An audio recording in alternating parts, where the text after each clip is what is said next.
Hi all, let's look at another amazing game from round 5 of the Gashimov Memorial. Vishy Anand was playing Wesley So. He kicked off with e4. Wesley played classically e5. We have a royal pairs, a6, bishop a4. Very well trodden, of course. Knight f6. White castled. Bishop e7. And now d3, a solid approach. Slightly rarer than rook e1 or bishop takes c6 here. So d3, b5, bishop b3, black castled now, and we have a very logical move, knight c3, which I think was mentioned by Nigel Short, and it became quite popular. It's only got 67 games in Livebook. The most frequent move from this position used to be rook e1, over 600 games in Livebook, but knight c3 started to be popular, and it seemed a fairly logical move. Black now plays d6, and by supporting e5, now is free for knight a5. So the logical thing to do is something about this bishop, because it's quite a nice bishop on this diagonal. It's preserved with the move a3, and now it's a bit pointless to play knight a5. The knight actually goes to b8. Gets out of the way of the c-pawn, but also this kind of stuff could be useful for black. Knight d7 to c5, potentially. We have now a very, very interesting move in this position. It's quite a rare position now. We have the move knight g5. And as a general rule, if knights get to the fifth row, you should try and kick them back as a general rule. But here, the knight might be trying to improve itself on being kicked back. Or something else. Let's see. But instead of kicking it for the moment, it has actually got a weakness of the last move. It's not controlling d4. Wesley plays actually knight c6, putting the knight back. I know he's just moved the knight to b8, but he's moving it back to head for that destination d4, which is much more effective than before, not controlled by that knight. So he's trying to kind of play on this downside of not controlling d4. And also, of course, it will be attacking the bishop. So the bishop actually goes away in advance of knight d4. We have knight d4. And now knight e2, trying to evict this knight. Takes on e2. Queen takes e2. And it's here that Wesley kicks this knight with h6. So does it want to go back? Well, perhaps. Knight f3 just seems a little bit pointless. Knight h3 might encourage bishop takes h3, if that's not too dangerous for black. You know, there is that g file. But actually, something else is played here. Rather interesting, actually. Can you guess, if I give you 5 seconds, starting from now, what Vishy Anand played? Okay, f4. It's trying to celebrate this pin on the f7 pawn. And it's a very interesting position, actually, because there's two main options, actually, taking like this. You can take this f4 pawn. It's not so amazingly clear what happens here, actually. Say knight f3, then g5.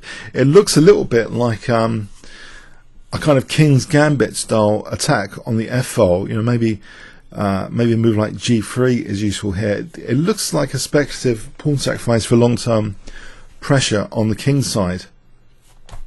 But that aspect of it wasn't tested, actually. It was this aspect, just taking here, that was tested by Wesley So. So f takes g5. Knight g4, we see the point here, g6, exploiting the pin. So we've got a focal point, the pawn, the bishop, and the rook here. And also the knight is guarding, of course, the h5 square, where it's interrupting the queen's influence on h5 for that crude queen h7. We have now bishop g5. And now Vishy plays h3. I think this is the most accurate move in the position, actually, keeping the tension for the moment about not playing g takes f7. We have bishop takes c1, rook a takes c1, and it's a full piece sacrifice, basically, a full piece sacrifice. It's very, very dangerous position for black. If knight f6, although that guards h5, maybe something like this, rook takes f6 is very, very dangerous here with queen h5. There's no queen takes g6 because there's that pin. So this looks very dangerous, for example. And maybe rook f1 to follow as well if needed. So the knight actually goes to h6, and yes, it hasn't got too much scope here. White just playing a piece down, plays bishop h5, no, queen h5, and just keeps this tension on f7. So there's all these pieces indirectly attacking that f7 now. A great focal point. Bishop e6 was played, and now white just plays bishop takes e6. After f takes g4, the idea just g5, take this knight, break through on that h file. And it's here that maybe a slightly dubious move was played.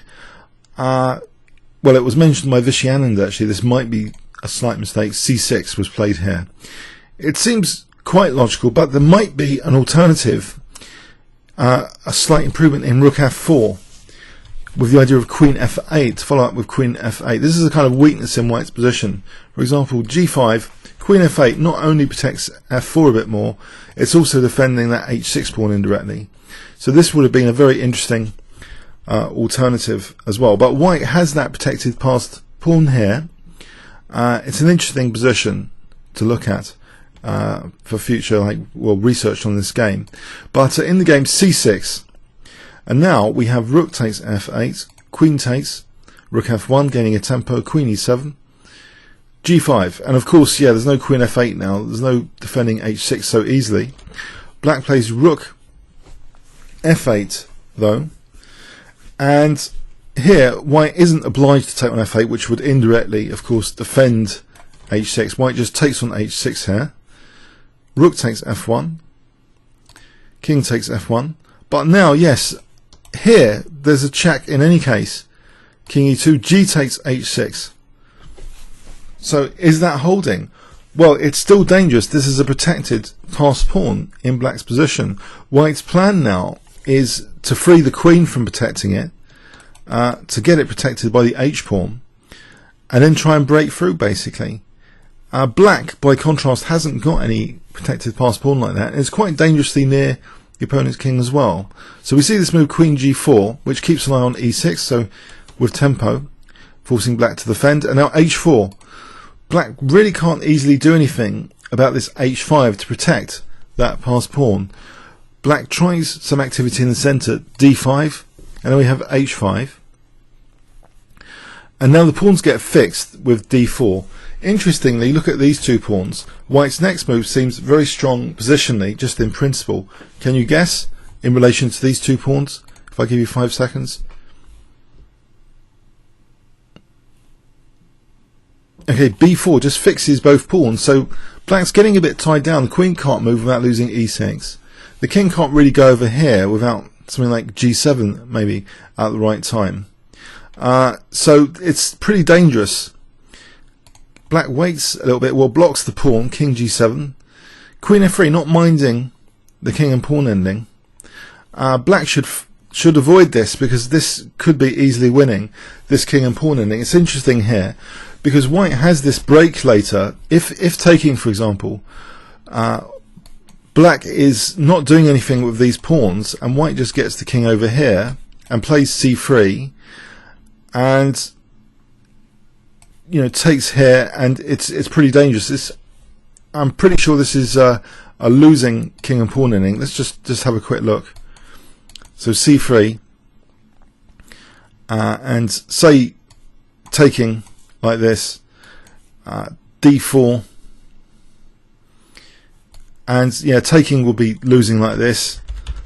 So this gets pretty dangerous. D takes e5 is winning a pawn here because king takes g7.